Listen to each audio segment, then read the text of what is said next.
Hi everyone, you're welcome to my channel. In today's video I'll be showing you how to make Quaker Oats. Well, this is one of the best breakfast cereals and I'll be showing you guys how to make it.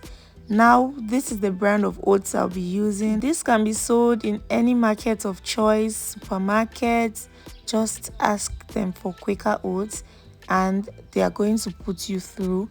Most of them have preparation labels on them. However, in this situation we have the basic Quaker Oats recipe. Now to your pots, you're going to add your desired quantity. I used 2/3 cup of oats and this is because it swells. So I am going to add water to my oats and proceed to bring to a boil. I'll just be stirring. In other cases, I tend to start with water first before adding my oats, meaning you can bring your water to a boil and then add your oats. So whichever you go in with first, it's still okay. Now you're just going to continue to stir. Another video will be coming up on how to make oats milk, because can you see what this is? This is milky. Now I had a video on my channel 2 years ago, 3 years ago in total, on how to make Quaker Oats, some fancy oats recipes. I took them down because I had to improve on them. Now that I have updated them, I am going to put you guys on. Quaker Oats is one of the easiest meals or breakfasts to just whip up and they go in so well. So in 3 minutes or under 2 minutes you should be done. After cooking our oats, we are going to proceed to transfer to a pan. If you want it thick like this, then it is okay.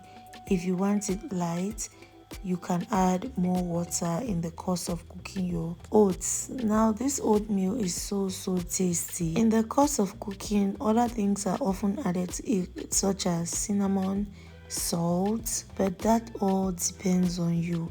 So for our milk of choice, we'll be using powder milk. I'm just going to mix or dilute with water, and then I'm going to proceed to add it to my Quaker Oats.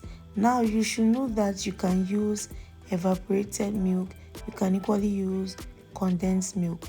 So after adding it like this, I'm going to give it a proper mix and I'm equally going to add some honey. So I'll just drizzle with honey. You can use sugar if you want, but honey always goes in line with my oats. Also, when this is ready, you will know the grains will look fully cooked and they will equally be softer.